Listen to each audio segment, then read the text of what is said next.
दुनिया में हर इंसान की एक पहचान है। खोजने पर आएं तो पता लगाया जा सकता है कि कौन व्यक्ति कहाँ पैदा हुआ था, कहाँ पला बढ़ा और उसके परिवार में कौन कौन है। लेकिन अमेरिका के डलास की रहने वाली लॉरी इरिका रफ की कहानी आम लोगों से अलग थी। लॉरी कैनेडी ने ब्लैक रफ से शादी की तथा दोनों डलास में बस गए। काफ़ी सारे मिसकैरेज होने के बाद 2008 में लॉरी ने एक बेटी को जन्म दिया। सब कुछ ठीक चल रहा था कि लॉरी के ज़िंदगी में अचानक एक तूफान आ गया। उसके पति को लगने लगा कि उनकी शादी कामयाब नहीं है तथा दोनों को तलाक ले लेना चाहिए। ये सदमा लॉरी बर्दाश्त ना कर सकी और उसने 2010 में आत्महत्या कर ली। यहाँ तक की कहानी तो दुनिया में बहुत से लोगों के साथ घटित हो चुकी है, लेकिन हैरान कर देने वाली बातें तो लॉरी की मौत के बाद सामने आई। उसकी मृत्यु के बाद जब उसके सामान की तलाशी ली गई तो उसकी अलमारी से कई ऐसे कागजात निकले जिसने उसके पति और पुलिस को हैरानी में डाल दिया।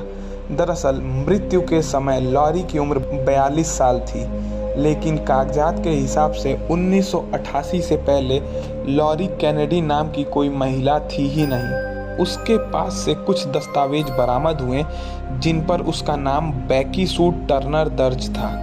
बात यहीं ख़त्म नहीं होती। लोग हैरान तो तब रह गए जब रिकॉर्ड से पता चला कि उन दस्तावेजों पर जिस बेकी की जानकारी दर्ज थी वो 1-2 साल की बच्ची थी जो 1971 में घर में लगी आग में जलकर मर चुकी थी। अगर बेकी मर चुकी थी, फिर लॉरी कौन थी, कहां से आई थी? इन सवालों का जवाब किसी के पास नहीं था। 2016 तक लॉरी पुलिस की फाइलों में एक रहस्यमयी केस बनकर पड़ी रही, लेकिन 2020 में लॉरी के रहस्य से पर्दा उठ गया। लॉरी के केस की तहकीकात कर रहे सोशल सिक्योरिटी एडमिनिस्ट्रेटर के इन्वेस्टिगेटर जॉय वेलिंग को 2015 में एक फ़ोन आया।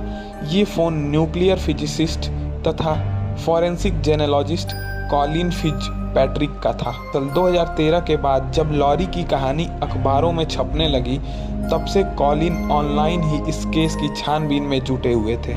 कॉलिन ने जॉय को बताया कि उन्होंने लॉरी के डीएनए से उसकी फैमिली हिस्ट्री निकाल ली है, जो फिलाडेल्फिया में रहती है। कॉलिन की बात पर भरोसा कर जॉय जब उनके बताए हुए पते पर पूछताछ करने पहुंचे तो उन्होंने उस परिवार के लोगों को लॉरी का ड्राइविंग लाइसेंस दिखाया जिस पर उसकी फ़ोटो थी। लाइसेंस को देखते ही परिवार के एक सदस्य ने चीखते हुए कहा कि ये तो किम्बरली है।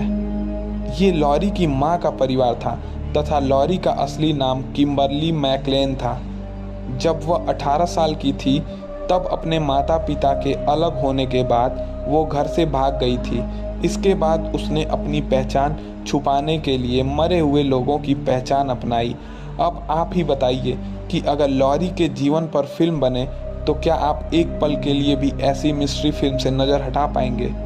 अपनी राय कमेंट सेक्शन में ज़रूर बताइएगा और ऐसी ही और रहस्यमयी कहानियों के लिए चैनल को सब्सक्राइब कीजिएगा। फिर मिलते हैं एक और कहानी के साथ। तब तक के लिए नमस्कार, धन्यवाद।